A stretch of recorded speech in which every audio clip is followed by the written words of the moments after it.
좋은 아침입니다. 아침의 하나 뉴스 종합 비타민 아침의 매일경제 김은미입니다. 오늘의 일면 같이 들어가 보시죠.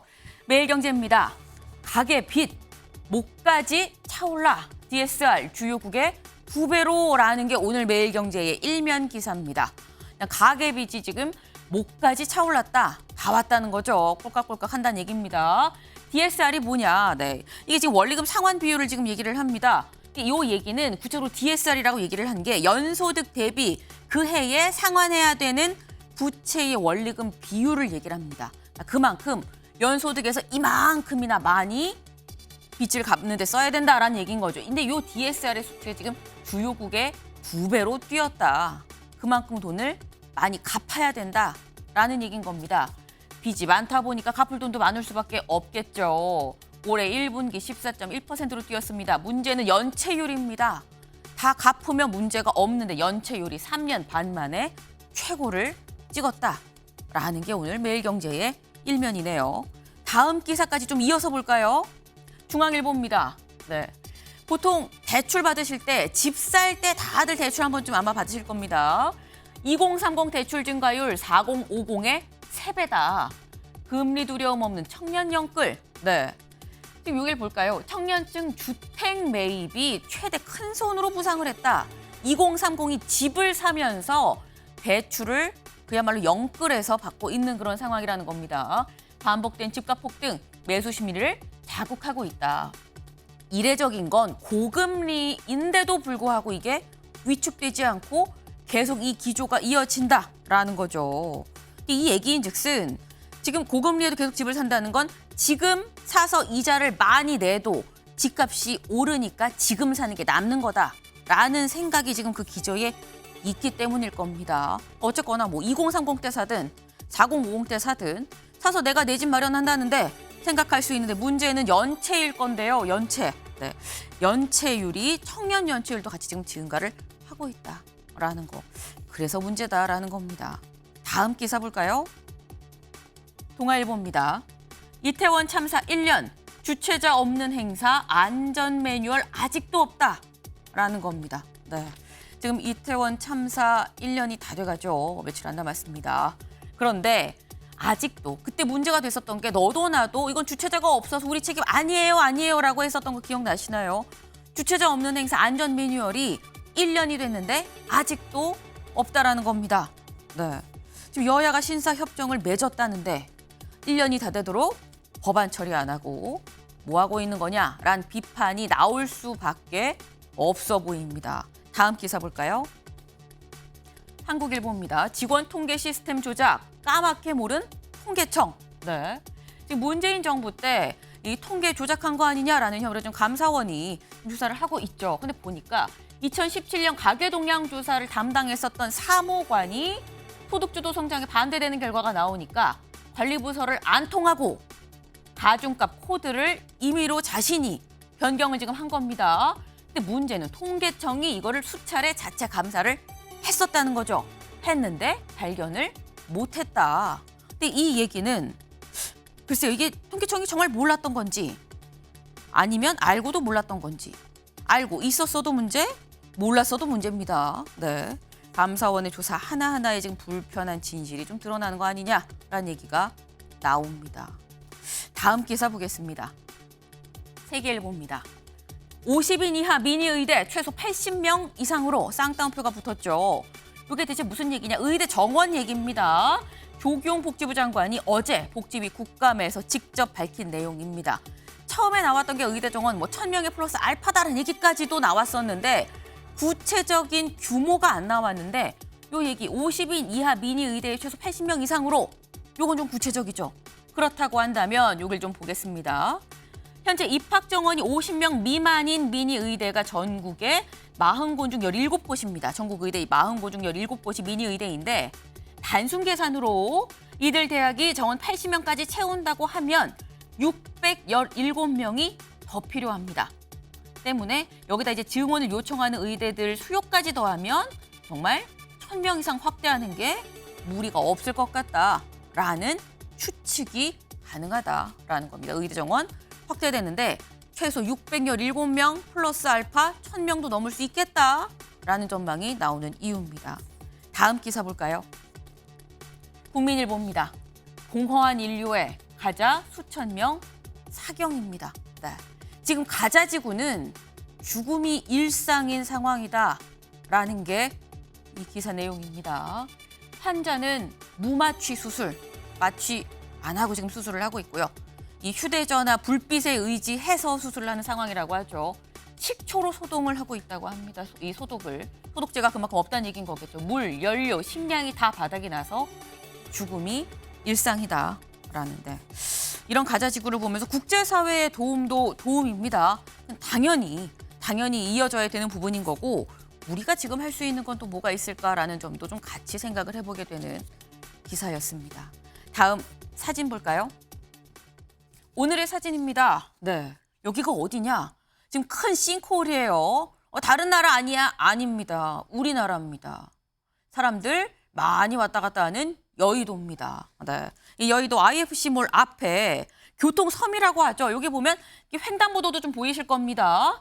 사람들 굉장히 많이 왕래를 하는 이 삼각형 모양의 교통섬, 여기에 깊이 4m의 싱크홀이 어제 오전 11시에 뚫렸습니다. 네, 다행히 다리에 찰과상을 입은 한 명만 살짝 좀 이렇게 다치는 그런 상황이었었는데 만약에 사람들이 굉장히 많이 서 있는 출근 시간이었으면, 퇴근 시간이었으면 어쩔 뻔했나라는 아찔한 생각도 좀 같이 드네요. 네. 아침에 매일경제 뉴스 종합 비타민. 네, 언제나처럼 TV를 보시다가요. 궁금한 점은 유튜브 댓글로 남겨주시면 또 저희가 같이 얘기를 해보겠습니다. 함께해 주실 분들 소개합니다. 안녕하세요. 네, 안녕하십니까? 네, 첫 번째 키워드 핫바지입니다. 핫바지. 갑자기 핫바지가 왜 나오지? 보겠습니다. 인요한 내 얼굴이 변화 상징 대통령과 거침없이 얘기할 것. 네, 인요한 국민의힘 혁신위원장이죠.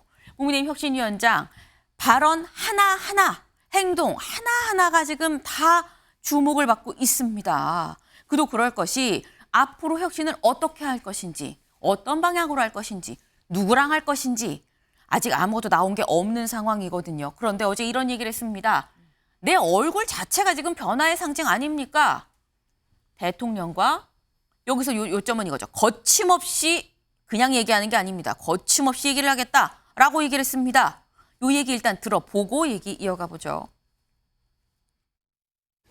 제가 여기에 온 것은 제 얼굴 자체가 좀 다르잖아요. 변화를 상징합니다. 변화시킬 겁니다. 당하고도 허심탄회한 거침없이 대화할 거고 당 대표는 물론이고 기회가 주어지면 대통령하고도 거침없는 얘기할 거니까 지금 여기 이제 우리가 변화를 원하는 거예요. 변화를 원합니다. 제가 여기 온 것은 거침없이 좀 망가져도 좀 희생이 돼도 여기서 굉장히 상처를 많이 받아도 최선을 다하겠습니다. 네, 지금 강서보선의 참패 국민의힘이 비판을 받는 이유는 수직적 당정 관계가 문제 아니냐라는 지적이 계속 있었습니다. 이런 얘기 속에서 나온 인요한 위원장의 얘기가 대통령과 거침없이 얘기하겠다. 좀 망가져도 거침없이 좀 변화를 이끌어 보겠다라고 얘기를 했습니다. 김종혁 의원님. 네. 지금 이 얘기는 수직적 당정관계 이 부분도 손 대겠다라는 얘기로 지금 들립니다. 그렇습니다. 근데 그 어떤 일을 할 때는 그 사람이 어떤 분인가를 좀 알아야 되잖아요. 근데 네. 인요한 그 혁신위원장 같은 경우는 제가 뭐 알고 있는 인요한 위원장은 뭐랄까 융합적 자유인이라고 그럴까 뭐 좀 독특한 분이에요. 네, 예를 들면 외국인이자 한국인이잖아요. 그렇죠. 호남뿐이고 순천이 지구의 중심이다. 대한민국의 중심이다라고 얘기할 정도로 호남을 사랑하지만 네. 또 보수주의자예요.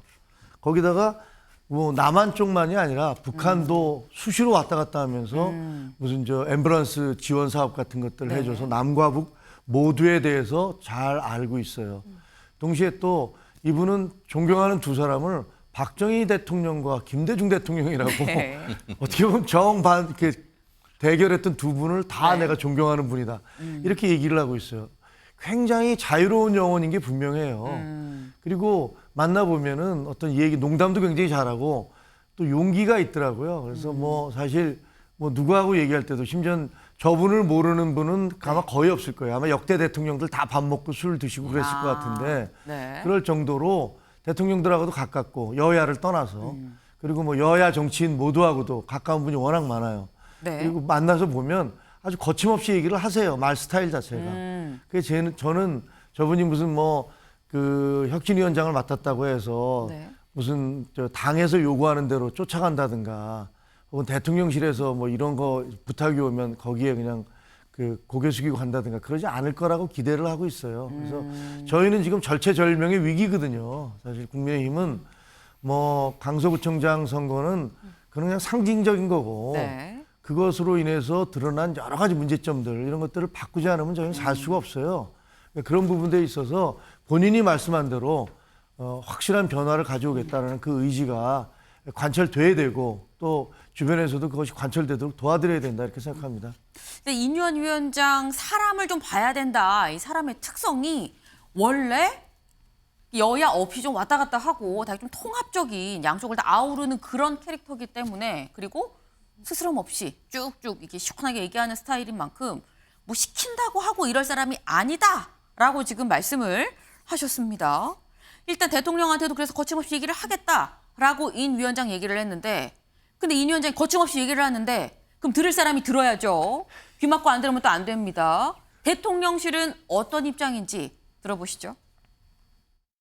대통령과도 거침없이 좀 대화하겠다. 이렇게 대화 의지 좀 밝혔는데. 원래 성품이 그래요. 그분 우리 저 인 위원장이 누구에게나 참 속 시원하게 말을 잘하시는 분이니까 아마 스타일상 그렇게 안 하겠어요. 대통령과 만남 자리도 그러면 마련할 수 있는 거죠.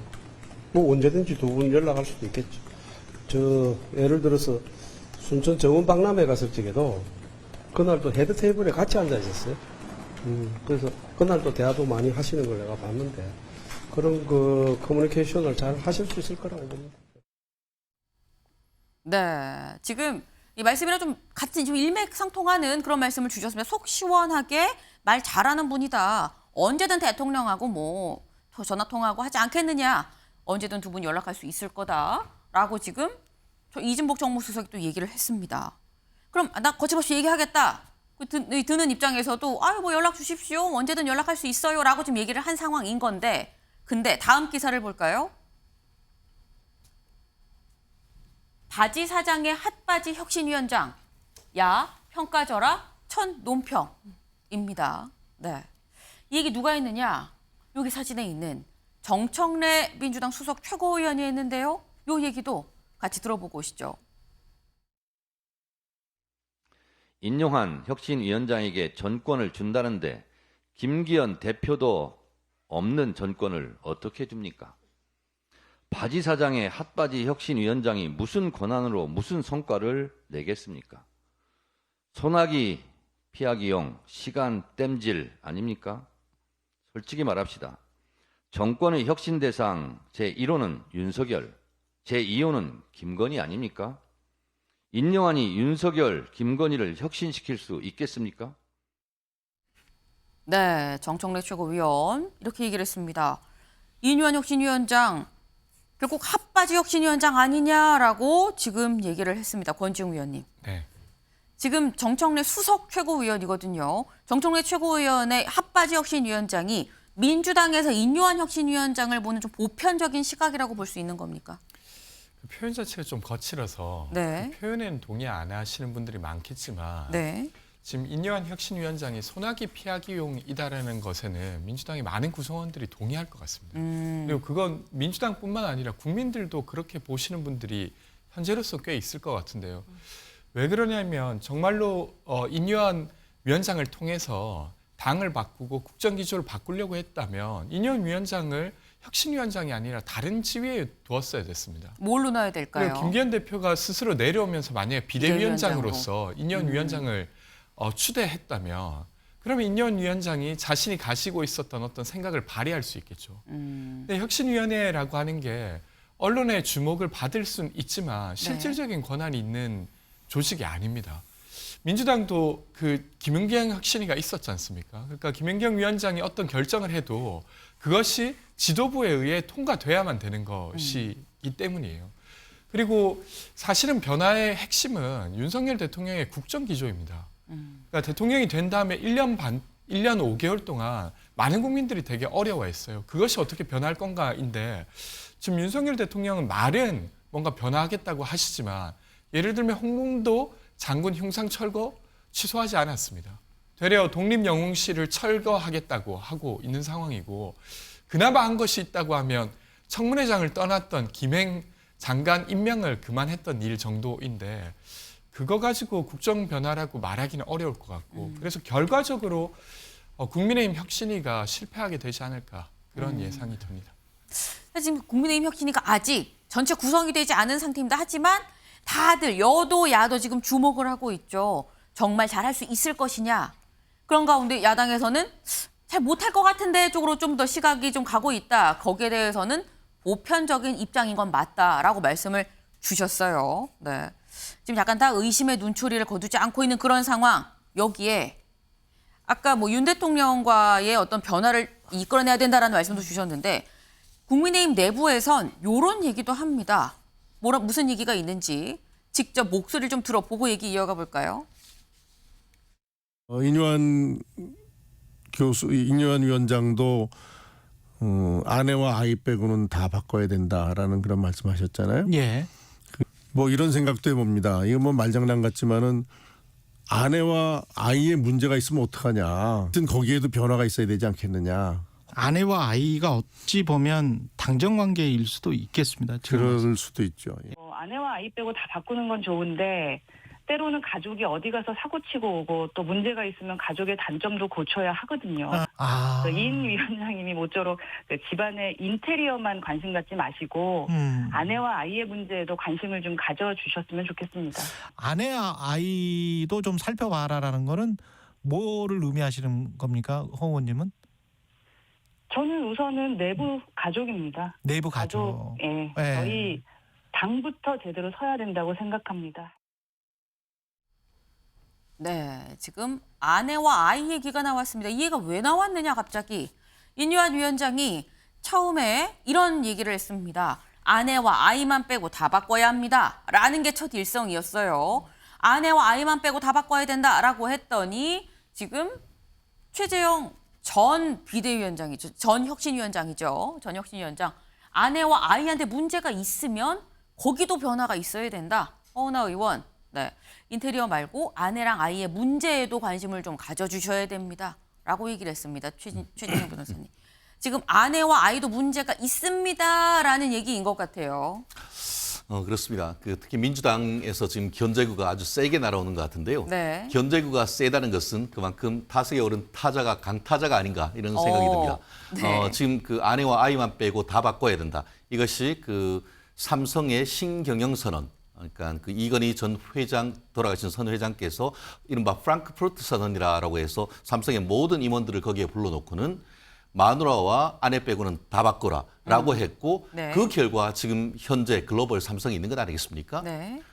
결국 그 취임 일성이 통합 그리고 통합을 하기 위해서는 혁신과 변화 이것을 지금 깃발로 들었던 거 아니겠습니까? 지금 이제 시작도 아직 안 했습니다. 위원장만 하는 것이지 위원도 아직까지 지금 최종적으로 발표되지 아니한 상태에서 네. 이 정도의 어떤 그 견제구가 날아온다라는 것은 아마 민주당 입장에서도 지금 아직 속이 좀 긴장하고 있다는 것을 반증하는 것이 아닌가 싶은데요. 사실 모든 어떤 그 할 때 밀월 관계 처음에 어떤 허니문 기간이 있지 않습니까? 그런 거를 생각한다고 하면은 지금 그 민주당의 정청래 의원이 마치 뭐 그 바지 사장, 핫바지 사장 얘기한다는 것은 국민의 한 사람으로서 좀 현저히 부적절한 어떤 언급이고 나아가 협치를 할 생각 자체가 아예 없는 것 아니냐라는 것을 지금 우리가 생각하지 않을 수 없는 것 같은데요. 내부적으로도 지금 그 최재형 그 국민의힘 의원님이나 아니면은 허인하 의원 같은 경우에도 지금 보면은 여기 같은 경우에는 민주당하고 결이 조금 다른 것 같습니다. 말씀하신 것처럼 신경영 선언하듯이 마누라하고 아내 빼고는 다 바꿔라라고 얘기를 했는데 이제는 거기 더 나아가서 내부적으로 가장 핵심 어떻게 보면 당청 관계 경우에 따라서는 그것이 용산에 있는 대통령 내외분 이런 분까지 연상시키는 것 아니겠습니까? 결국 당의 어떤 변화뿐만 아니고 용산의 자체의 어떤 변화까지도 지금 주문하는 목소리가 상당히 큰 것 같습니다.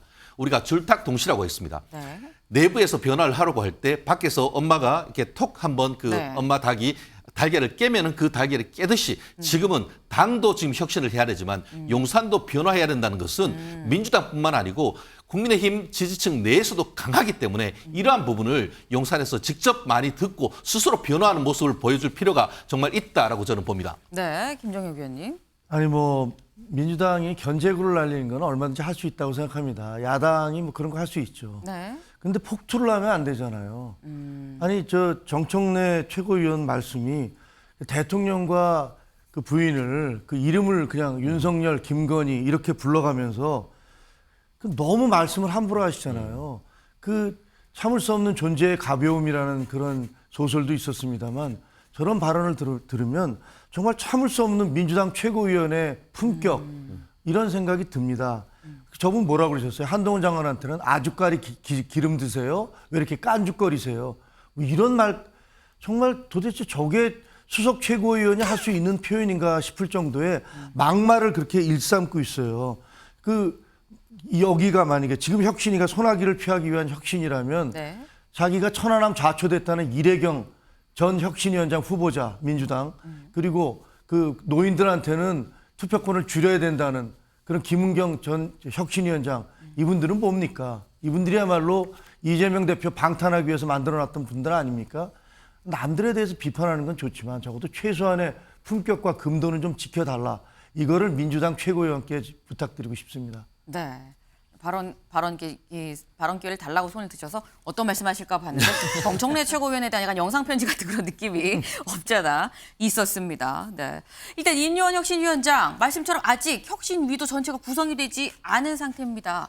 오늘 최고위에서 오늘 오전 9시쯤에 있는 이 국민의힘 최고위에서 이 혁신위원들 몇 면을 지금 얘기를 하고 이 승인을 한다고 하죠. 근데 오늘 최고위 9시에 하고 그 뒤에 이어서 뭐가 있느냐. 다음 기사를 보겠습니다. 인요한 빅텐트 시동, 박정희 추도식 참석 후 5.18 묘역 참배. 네. 9시에 최고위가 있고요. 오전 11시에 박정희 전 대통령 추도식이 있습니다. 오늘 10월 26일이죠. 11일입니다. 박정희 전 대통령 추도식이 동작 현충원에서 있습니다.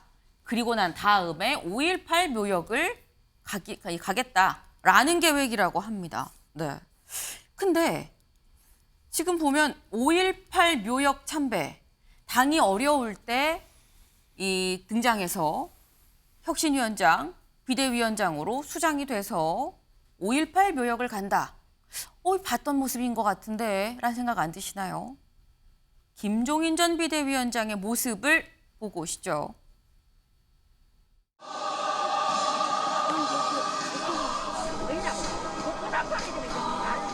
역사의 화해는 가해자의 통렬한 반성과 고백을 통해 가장 이상적으로 완성될 수 있습니다만 그 시대를 대표하여 제가 이렇게 무릎을 꿇습니다.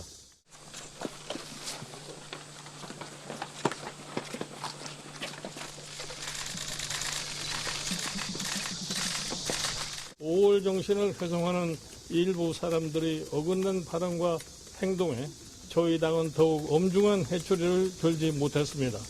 표현의 자유라는 명목으로 엄연한 역사적 사실까지 부정할 수는 없습니다. 네, 김종인 전 비대위원장 지금 보신 모습은 2020년 8월에 지금 모습입니다.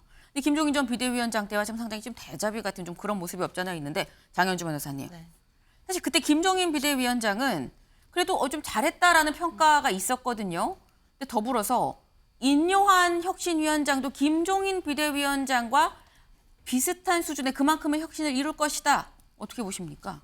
사실 인요한 위원장 같은 경우에는 지금 혁신위원회 위원장이기 때문에 네. 내재적인 한계는 분명히 존재한다고 비대위원장이 아니다. 그렇습니다. 일단 혁신위원회가 왜 출범했는지를 생각해 본다면 지난 강서구청장 보궐선거에서 국민의힘이 참패를 했기 때문 아니겠습니까? 그런데 저는 그 참패에 대한 문제 해결책으로 혁신위원회가 출범한 것은 사실 문제에 대한 원인 분석도 제대로 된 것이 아니다라는 생각이 들기 때문에 한계를 벗어나긴 어렵다라고 생각합니다. 지난번 보궐선거에서 보여주신 국민의 민심은 결국 집권 여당으로서의 국민의힘이 그동안 보여줬던 대통령실의 쓴소리 한마디 못하는 그 힘없는 집권 여당의 모습, 그리고 대통령실의 국정 운영 기조에 대해서 국민들께서 엄험한 그리고 냉정한 판단을 해주신 거라고 생각을 합니다. 그러면 그것에 맞는 해법이 나와야 하는 것인데 지금 결국 그 해법들을 찾아보니까 김기현 대표 체제는 그대로 2기라는 이름으로 그대로 계속되면서 혁신위를 도입했을 뿐이고요.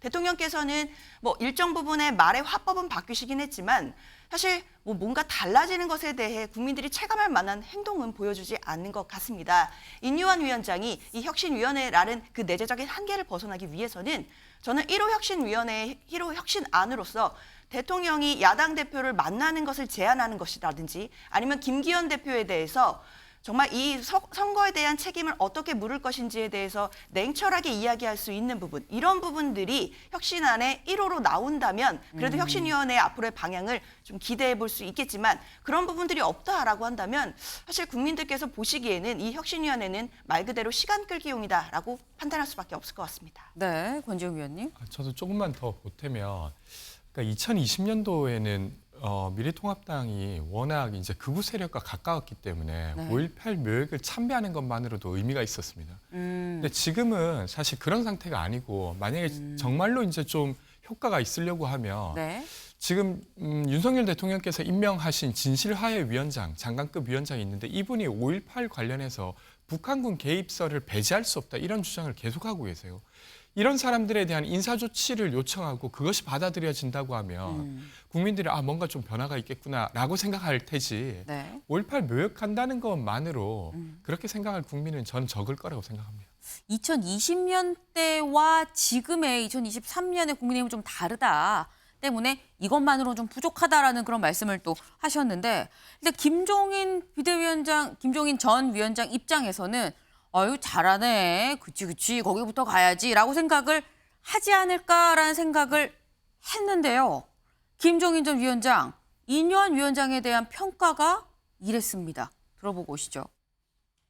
혁신위원장을 누구를 시킬 거냐 해가지고 이 사람 저 사람 가지고 여러 가지 고민을 하다가 안 되니까 결국은 인유한 교수 기상천외 발생을 해가지고서 지금 기상천외한 발생이다.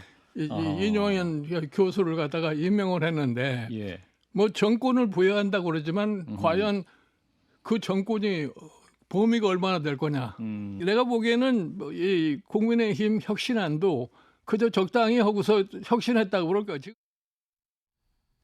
최진영 변호사님. 김종인 전 비대위원장은 인유한 위원장이 기상천외한 혁신위원장 인사다라고 지금 평가를 했습니다. 좀 의외예요. 김 위원장님이 좀 기상천외하신 말씀을 하시는 것 같습니다. 네. 제가 그 말씀이 무슨 말이냐 하면은 지금 그 인 위원장님은 지금 혁신위원장으로 거론되는 것이 아니고 이미 아마 찾아보신 분은 아실 겁니다. 벌써 거의 10년 전에 국민의힘의 비대위원장으로 거론됐던 분입니다. 지금은 돌아가셨습니다만 여당의 책사 중에 한 분이라고 할 수 있는 정두원 전 의원께서 히딩크 같은 분이 있다. 보수면서 히딩크 같은 분이 있다고 하면서 거의 10년 전에 지금 이현양 교수님을 국민의힘 쪽에 비대위원으로 추천했던 경험이 있습니다. 그만큼 지금 인 교수님 같은 경우에는 정치적으로도 스펙트럼이 상당히 넓고 그리고 또 한국과 또 보면은 그 지역적으로도 보면 책도 내 고향은 전라도, 내 영혼은 한국인이라고 할 만큼 우리 어떻게 보면 보수에서 어떻게 보면 소외된 지역이라고 할 수 있는 호남 출신으로서 또 보수적인 마인드를 가졌던 이런 분들이기 때문에 예전부터 물망에 올랐던 분들 중에 한 분입니다. 그렇기 때문에 지금 이제 와서 그런 어떤 역사적인 그 배경을 다 무시하고 김종인 위원장이 본인이 어떻게 보면은 내가 또 어떻게 보면은 다시 한번 나를 세워달라 그런 뜻이 아닌가 하고 익힐 정도로 상당 부분 그 인유한 교수님을 좀 폄하하는 모습을 보면서 조금 저는 그 김종인 어떤 전 비대위원장의 어떤 말씀에 좀 공감하기는 어려운 것 같은데요. 저는 말씀드렸기 때문에 그렇습니다. 처음부터 다 잘할 수는 없습니다. 본인도 그랬잖아요. 예습 복습할 수 있는 시간을 달라라고 했는데 충분히 이해관계에 얽히지 않은 이 보수의 빚을 진 적이 없기 때문에 할 가능성은 여전히 살아있다라고 저는 봅니다. 빚이 없는 위원장 아니냐. 칼 휘두를 법하다. 할 수 있다라고 지금 말씀을 주셨는데 일단 김종인 전 위원장은 좀 평가를 박하게 좋습니다. 근데 김종인 전 위원장 말고 다른 영남권 의원들도 인 위원장에 대해서 좀 평가를 박하게 주는 거 아니겠느냐. 다음 기사 볼까요? 인요한 낙동강 세력은 뒷전서야 영남 의원들 지역 민심 짓밟나. 네. 어제 저희가 영남권 물갈이 얘기가 좀 있다. 아마 혁신위에서 제안할 것 같다라는 얘기를 드렸었습니다. 근데 관련해서 그런 얘기가 나왔던 이유, 인요한 위원장이 낙동강 세력은 뒷전에 서야 된다라는 얘기를 직접 했었던 겁니다. 한 언론 인터뷰와의 인터뷰에서 이 언론 인터뷰에서 한 얘기였었는데요. 낙동강 하류 세력은 뒷전에 서야 된다. 이 얘기에 대해서 기자들이 인 위원장한테 물어봤습니다. 들어보고 오시죠. 낙동강 하류는 6.25 때 너무 소중한 일입니다. 우리를 지킨 곳입니다. 그 이후로 이제 많은 대통령들이 거기서 나오셨고 좀 더 다양성이 있어야 된다는 그런 의미에서 얘기한 거죠. 농담도 못 합니까? 공천 룰도 손을 보시는 건가요? 집 같으면 기초를 잘 다져놓으면 그 다음에 잘 되리라고 봅니다. 그리고 민주당에 좋은 사람들도 많아요. 제가 원래 전라도 순천이에요. 민주당 사람들하고 친합니다. 서로 좀 이제 헐뜯는 그런 분쟁의 이런 역사는 그만하고 대한민국이 이제 앞으로 어떻게 살아나갈 건지 우리가 거기에 초점을 좀. 네, 지금 낙동강 하류는 다 좀 뒷전으로 물러나 있어야 된다라는 게 좀 약간 부글부글 논란이 좀 당내에서 됐습니다. 그러다 보니까 여기에 대해서 기자가 물었어요. 그랬더니 다양성이 있어야 된다는 의미로 얘기를 한 겁니다. 농담도 못 합니까? 라고 얘기를 했습니다. 근데 이렇게 되면 김종혁 위원님, 영남권 물갈이 얘기가 지금 농담이 된 상황으로 볼 수 있습니다. 공천은 기초를 더 잘 다지면 된다라고 얘기를 했어요. 그러면 처음에 아내랑 아이 빼고는 다 바꿔야 된다라는 입장에서 좀 물러난 거 아니야? 라는 생각이 들 법도 하거든요. 아니, 저는 그렇게는 안 봅니다. 그러니까 네. 저게 속마음이실 거예요. 저희 당이 네. 망가지게 되는 건 영남당으로 전락하면 국민의힘은 망가집니다. 네. 수도권을 공략하지 못하고 한 80%가 저희 100석 중에서 한 80%가 영남에서 나왔다. 말이 안 되잖아요. 그렇게 되면 안 되거든요. 그러니까 그거는 인요한 위원장뿐만이 아니라 많은 분들이 저희 당원들도 마찬가지예요. 수도권에 있는 저희 당원들도 네. 야, 우리 당 좀 변해야지. 이게 영남 중심당으로 가면 어떻게 이런 생각들을 다 갖고 있어요. 그러려면은 말씀드린 대로 지금 영남에서 여러 가지 기득권을 가진 분들이 뭔가 좀 어떤 형식으로든지 간에 희생과 결단을 좀 해야 된다라는 것들은 인요한 위원장뿐만이 아니라 많은 분들이 생각을 가지고 있죠. 문제는 그걸 어떻게 세련되게 어떻게 잡음을 최소화하면서 할 수 있느냐. 네. 그런 것들을 아마 저는 집에 틀을 잘 만들면 잘 될 거다라는 게 구체적인 공천이 아니라 룰을 제대로 만들겠다라는 그런 의사표시인 걸로 저는 보고 있습니다. 그리고 인요한 위원장은요, 비대위원장 못지 않은 대신하고 있다고 생각해요. 네. 야당에서는 비대위원장이 아니니까 의미가 없다. 저희가 만약에 비대위원장을 임명을 했다면 네. 야당에서는 그럴 거예요. 선거 책임은 대통령한테 있는데 왜 비대위원장 임명해서 넘어가려고 그래? 그렇게 얘기했을 겁니다.